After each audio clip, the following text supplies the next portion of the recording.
who jumped out of a plane back in 1971 with 200,000 bucks in cash, never to be seen again. They say legends never die. But what if one of America's greatest criminal mysteries didn't vanish into thin air, just quietly walk back home? For over 50 years, the name D.B. Cooper has echoed through campfire tales, FBI files, and pop culture folklore. A man in a suit, a stolen fortune, a leap into darkness, and then nothing. No trail, no answers, until now.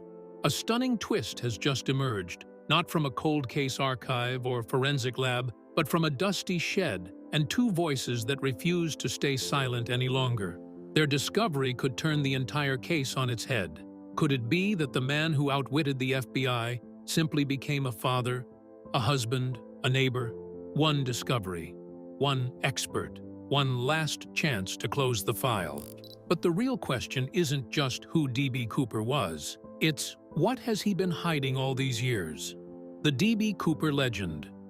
Few cases in American history have captured the public's imagination quite like the story of D.B. Cooper. On November 24, 1971, the day before Thanksgiving, a man using the alias Dan Cooper boarded Northwest Orient Flight 305 in Portland, Oregon, on a routine trip to Seattle. What unfolded would become the only unsolved case of air piracy in commercial aviation history.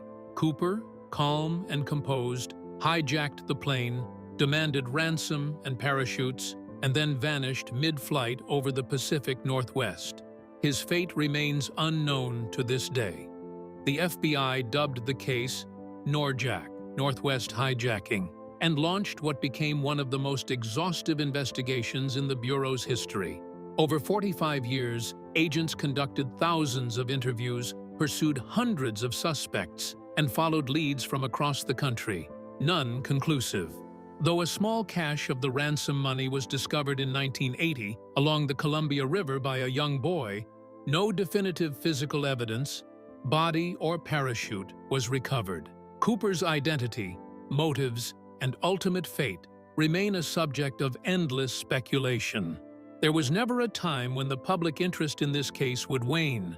Cooper became a subject of books, television shows, and documentaries, and even comic book stories were made about him. The unknown man in a business suit came to symbolize all that is anti-establishment, a mysterious outlaw who packs a bag full of money and disappears into the wilderness, leaving the government in the dark. The name became famous, not for violent acts or even for infamy, but for the precision and grace with which this almost cinematic crime was executed. In 2016, the FBI said it had closed its active investigation, redirecting its resources to more pressing matters, but left the door open for any new physical evidence. That door has seen a resurgence in the last few years. In 2023, the family of Richard Mccoy Jr., a known hijacker and long-suspected Cooper suspect, discovered a parachute believed by some to be tied to the case. With the prospect of new DNA testing and FBI interest bubbling back to life, what had once looked to be a dead duck may finally be nearing some sort of dramatic conclusion. But what exactly happened on that flight before he vanished into legend? How the hijacking went down. The D.B. Cooper skyjacking remains one of the most audacious and mysterious crimes in U.S. aviation history, not just because of the escape, but because of the criminal's composure and cunning. Cooper boarded the plane under the name Dan Cooper, sat near the rear, and ordered a bourbon and soda. He appeared in his mid-40s, clean-cut, and wore a black suit with a white shirt and a clip-on tie. Early in the flight, he passed a note to flight attendant Florence Schaffner, who initially ignored it, thinking it was a flirtation. But Cooper leaned in and said calmly, "Miss, you'd better look at that note. I have a bomb." The note was clear and concise, and Cooper's demeanor never wavered. He opened his briefcase to reveal a bundle of red sticks and wires. Whether it was a real bomb was never determined, as it was never recovered. Cooper's demands were specific: $200,000 in negotiable American currency, 4 parachutes, 2 main and 2 reserves, and a fuel truck to refuel the plane in Seattle. He instructed the crew to remain calm and assured them he had no intention of harming anyone so long as his instructions were followed. On landing in Seattle, FBI agents coordinated the ransom and parachute delivery. He released all of the 36 passengers, the rest of the crew, and ordered the light crew that was left to fly south towards Mexico City, very low, not above 10,000 feet, and slow, with landing gears down and rear air stairs deployed. He particularly chose Boeing 727 for this feature, a detail that few outside circles would have known then. His plan was not some spur-of-the-moment improvisation. It came from someone who knew the inside and had great trust in his tech ability.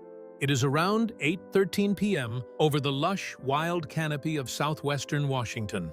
At that time, the crew would experience a sudden variance in cabin pressure with the movement of the tail section. Later studies concluded that this was the very moment Cooper made his jump into the dark, pouring rain, with about $200,000 strapped to him. Only a black tie clip, and 2 of the parachutes remained as physical evidence of his existence. No sign of Cooper was ever found despite extensive manhunts involving helicopters, ground teams, and infrared aircraft searches. His leap into the unknown turned him from a hijacker into a folk hero, and his disappearance remains one of America's most iconic mysteries. The hijacker who got caught. Just months after the D.B. Cooper skyjacking, on April 7, 1972, a hijacking unfolded that bore an uncanny resemblance to the infamous crime. Richard Floyd McCoy Jr., using a near-identical method, took control of United Airlines Flight 855 after passing a note claiming he had a bomb. He demanded $500,000 in ransom and 4 parachutes, mirroring Cooper's demands almost exactly. The aircraft, another Boeing 727, was diverted, and McCoy eventually parachuted out over Utah, escaping into the rugged landscape in what many assumed was a carbon copy of Cooper's legendary escape. McCoy, however, had a background that made the stunt less surprising.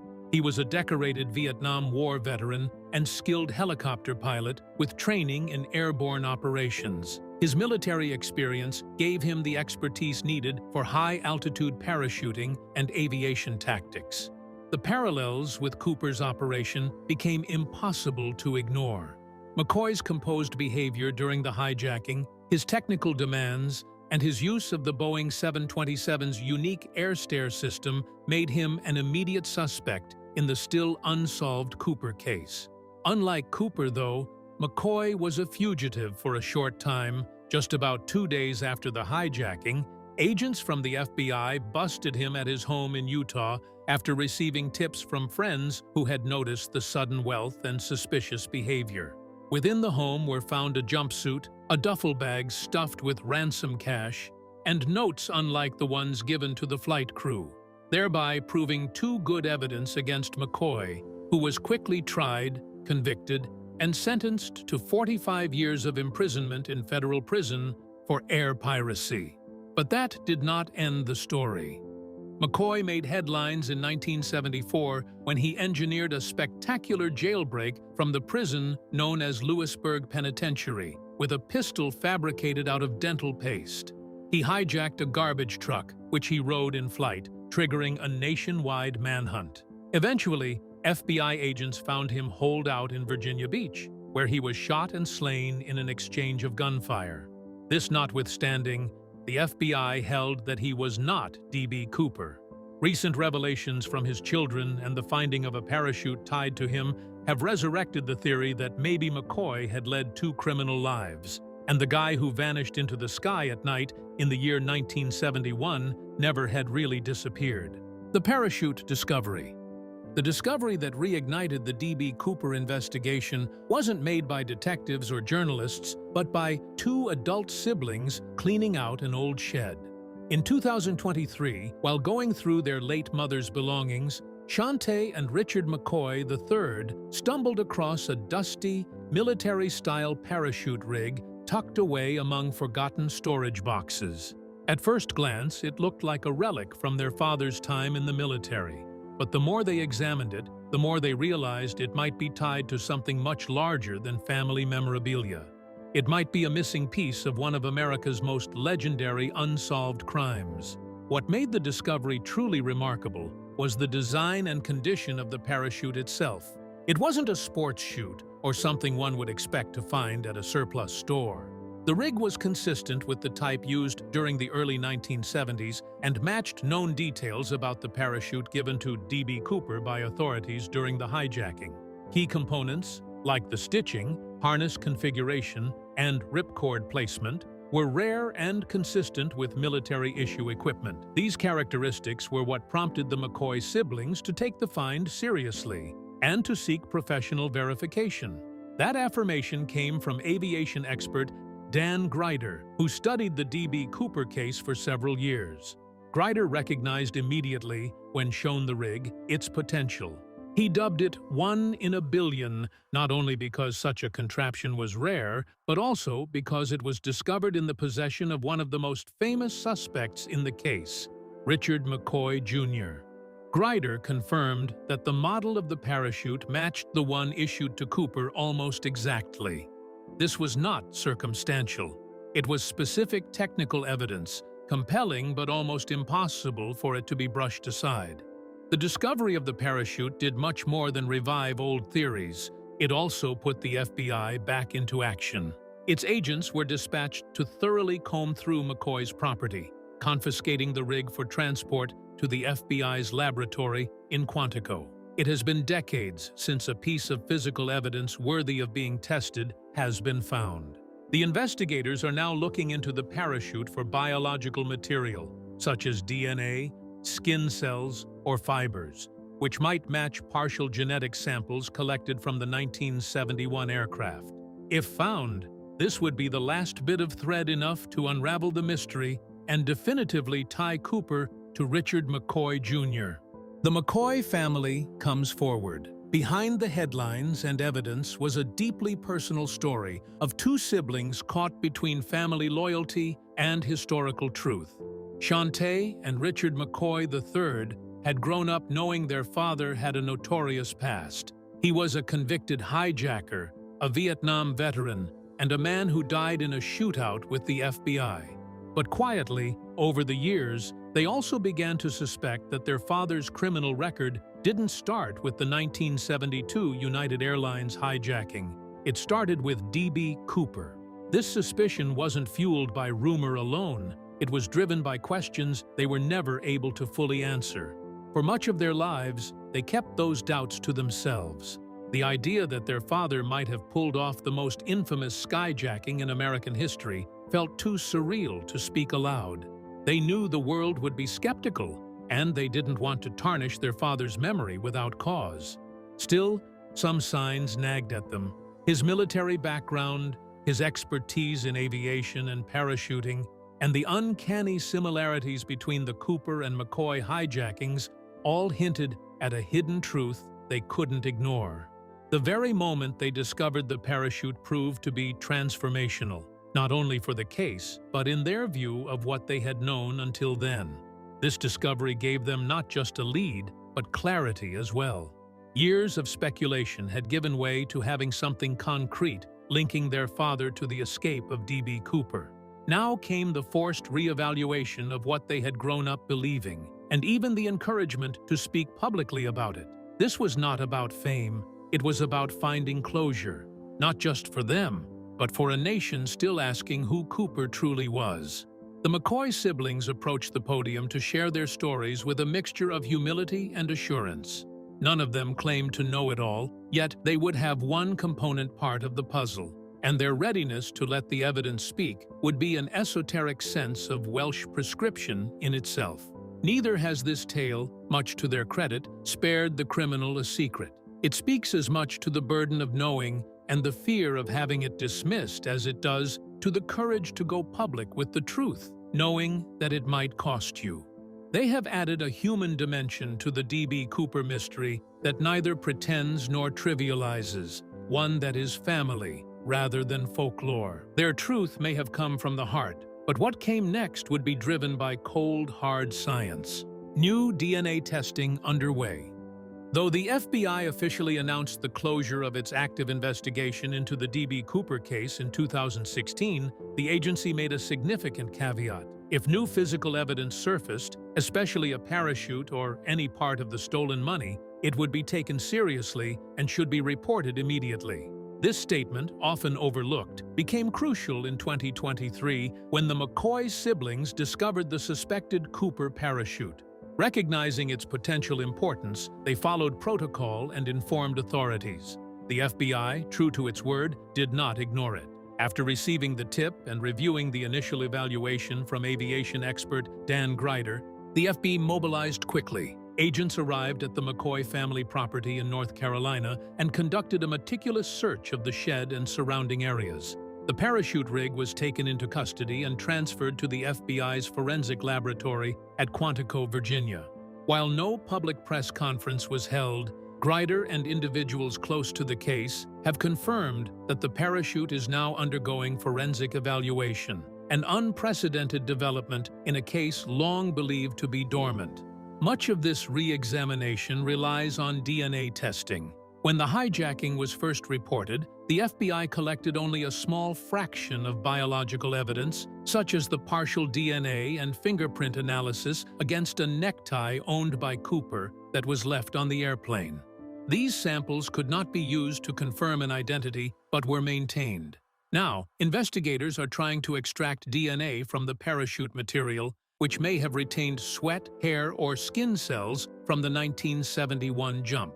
Advanced forensic technology, unavailable in earlier decades, may finally yield results capable of producing a match. There is even talk of exhuming Richard Mccoy Jr.'s remains to obtain a fresh DNA sample for direct comparison. Although the FBI has not officially confirmed plans for exhumation, Grider and other insiders suggest that the agency is seriously exploring this option. If the DNA from the parachute matches the genetic material found on the aircraft or aligns with McCoy's DNA, the case could be definitively closed for the first time. After decades of speculation and countless false leads, science may finally answer the question, was Richard Mccoy Jr. actually D.B. Cooper? Aviation expert Dan Grider. Dan Grider may not wear a badge, but his efforts to solve the D.B. Cooper mystery have been anything but amateur. A seasoned former commercial pilot with decades of flying experience, Grider has become an unlikely but pivotal figure in aviation cold case investigations. After leaving the cockpit, he launched a second career as a researcher and educator through his YouTube channel, Probable Cause, which focuses on investigating aviation incidents and unsolved aerial mysteries. His transition from pilot to investigative storyteller gave him the perfect platform to pursue one of the most elusive suspects in U.S. criminal history. Probable Cause has grown into a respected resource for aviation enthusiasts and true crime followers alike. Grider blends technical analysis with compelling narrative, often applying first-hand knowledge of aircraft systems, flight protocols, and parachuting dynamics to dissect unsolved cases. His coverage of the D.B. Cooper case is among the most detailed available outside of official FBI files. Grider's long-standing theory that McCoy was the real Cooper was met with skepticism for years, until the 2023 parachute discovery brought new credibility to his claims. Grider rightly guessed that the find could indeed amount to a great deal when the McCoy siblings engaged him with the parachute found in her mother's shed. On inspecting it, he found that the rig matched the exact specifications of the parachute issued to D.B. Cooper during the hijacking events of 1971 and had certain rare hardware and rare stitching patterns peculiar to that type. He was not just issuing an opinion on the parachute's appearance. It was an opinion made after years of experience poring over photographs, talking to military gear experts, and studying FBI records. Grider called it "one in a billion," a phrase that made its way into the media very quickly and rekindled public interest. Grider has subsequently acted as an unofficial link between the McCoy family and the federal investigators. He has documented the process, kept the public updated on his channel, and continued to press for a full forensic examination. His involvement has allowed what could have remained a regional curiosity to develop into a national saga. Should DNA results determine that Mccoy and Cooper are one and the same, Dan Grider would have done what formal investigations failed to accomplish for decades. Proof that citizen investigators equipped with knowledge and tenacity can rewrite history. Comparing Cooper and McCoy's hijackings. The hijackings committed by D.B. Cooper in 1971 and Richard McCoy Jr. in 1972 share such striking similarities that it's no surprise they've long been viewed as connected crimes, perhaps even committed by the same individual. Both men executed their heists aboard Boeing 727 aircraft, which uniquely allowed for a rear stair jump while in flight. They each handed flight attendants a note stating they had a bomb, demanded multiple parachutes, and were eerily calm throughout. These weren't frenzied or impulsive acts. They were deliberate, calculated, and chillingly professional. Their respective tactics were nearly indistinguishable. Cooper asked for $200,000. McCoy demanded $500,000. Both released passengers after landing, only to redirect the flight with the crew on board before making their escape mid-air using parachutes. The specificity of requesting 4 parachutes, believed to be a tactic to prevent sabotage, and flying at low altitudes and slow speeds to facilitate a safe jump, showed a rare depth of planning and aeronautical understanding. These weren't coincidental overlaps. They reflected a blueprint being reused by either the same man or a masterful copycat. The uncanny similarities of the two cases notwithstanding, the FBI formally discontinued the cases shortly after McCoy was arrested. The differences were that McCoy's age did not perfectly coincide with the estimated age of D.B. Cooper, and unlike Cooper, McCoy was caught just days later. Besides that, McCoy left behind enough physical evidence in the form of ransom money and detailed notes, while Cooper vanished without a trace. Back then, the agencies were sure, by those subtle differences, in combination with the opinion that Cooper most likely died during the jump, justifiable to slam shut the doors of McCoy as a suspect. New information has even shown more doubt on the earlier stand taken by the FBI.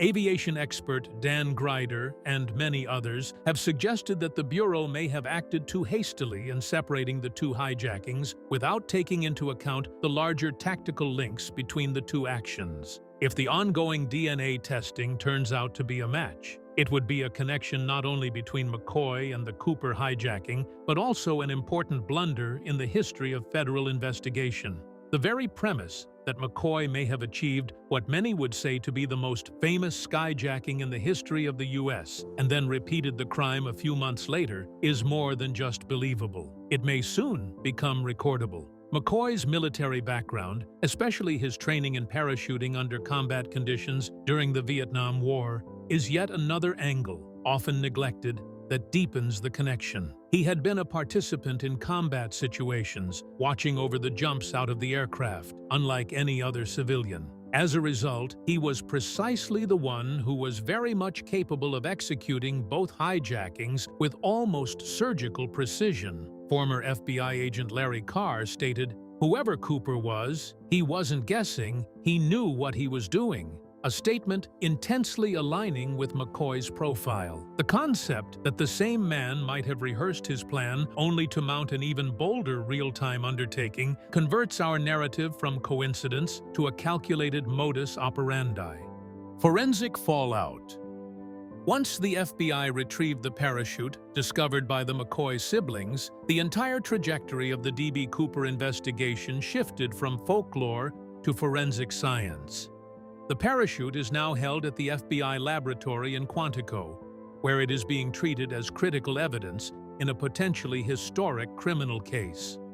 Unlike previous leads that were circumstantial or based on questionable witness statements, this is a tangible artifact, one that can be tested, analyzed, and potentially tied to biological material left behind over 5 decades ago. Among the preserved evidence from the original investigation is partial DNA recovered from the clip-on tie Cooper left on his seat, as well as latent fingerprints and other trace samples from around the aircraft's cabin and stairwell. Until now, no strong suspects, have ever provided matching DNA. The possibility that skin cells, sweat, or hair may still be embedded in the parachute fabric could give investigators the chance to directly compare it. What remains of the samples collected in 1971, if those remnants match, the mystery moves from speculation to solved. To complete that process, one of the most dramatic investigative tools that the FBI can employ is the exhumation of the body of Richard Mccoy, Jr. It is said by Grider and sources close to the investigation that officials are giving serious consideration to this step in order to obtain a definitive DNA profile. It is a sensitive process requiring legal approval and permission. However, it could provide certainty in a case rife with uncertainties. Should the DNA from Mccoy's remains be matched with that obtained from the aircraft or parachute, that would serve as the strongest forensic link to corroborate Mccoy's dual identity as D.B. Cooper. Up to now, there have been no public statements from the FBI, as the agency has neither confirmed nor denied any of the details. The 2016 statement remains the benchmark for whatever shapes the public's understanding, that the FBI will not pursue new leads unless some physical evidence has emerged, and it has. Now that everything known to be related is in Quantico and undergoing an intense forensic evaluation, the re-evaluation of this cold case could be realized very soon. Should the evidence reasonably fit, the Cooper case will cease to be one of America's greatest unsolved crimes and become one of its most belatedly solved. What makes this moment in the investigation especially captivating is the contrast between old-school detective work and state-of-the-art forensic know-how. The realm of forensic science back in 1971 was rudimentary and consisted of fingerprinting, eyewitness sketches, and physical evidence that was prone to contamination or loss. But advances in DNA extraction methods, such as touch DNA and mitochondrial DNA analysis, can now exploit viable genetic material from objects touched decades ago. It's not the quantity of DNA that matters anymore, it's the quality, says forensic analyst Dr. Angela Williamson about advances in other cold cases. In this technological revolution, clues once shunned in disdain have become instrumental in solving the cases. Now the Cooper case is surrounded by historical intrigue and modern science. Answers that were hidden from investigators may now be unlocked by tools that were unavailable to them half a century ago. The DNA may answer who, but it's what it suggests about his life afterward that truly changes the story. Rewriting D.B. Cooper's ending.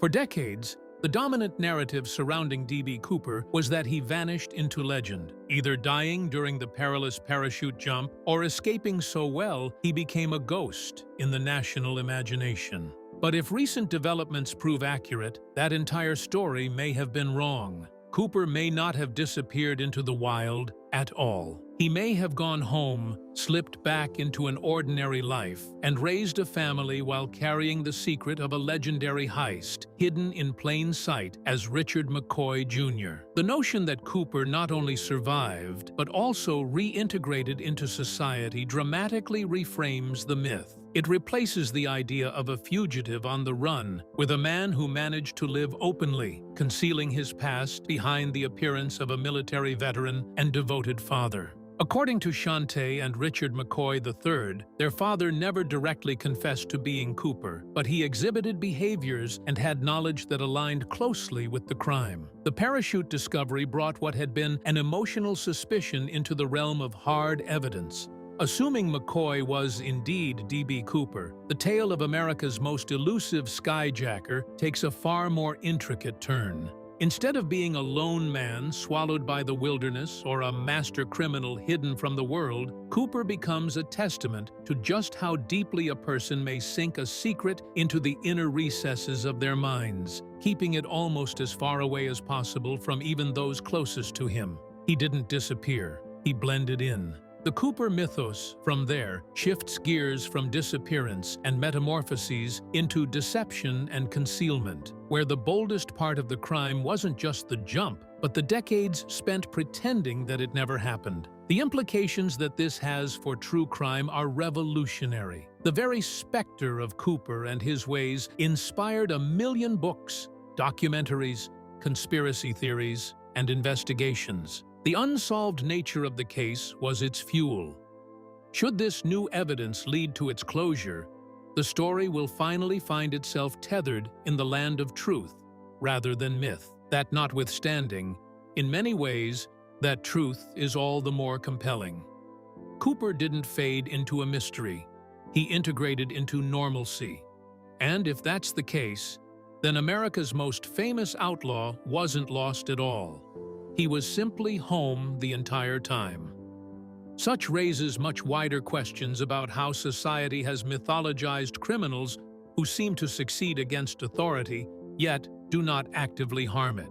D.B. Cooper became a folk hero not only for his disappearance, but for his calm reassurance, which felt more like a Hollywood anti-hero.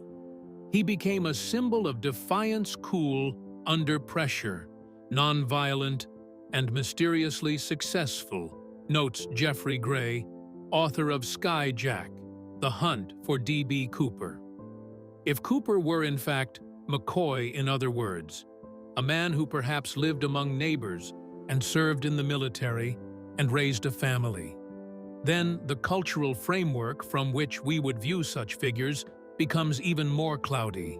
It perplexes the line between outlaw and ordinary man, and confuses our collective understanding of what a criminal looks like once the mask comes off and real life continues in silence. If this story blew your mind as much as it did ours, don't forget to like the video, subscribe for more jaw-dropping mysteries, and drop a comment. Do you think Richard McCoy Jr. was really D.B. Cooper? Hit that bell so you never miss a new upload, and go ahead, click the next video on your screen to dive deeper into the wildest unsolved cases we've ever covered. You won't want to miss it.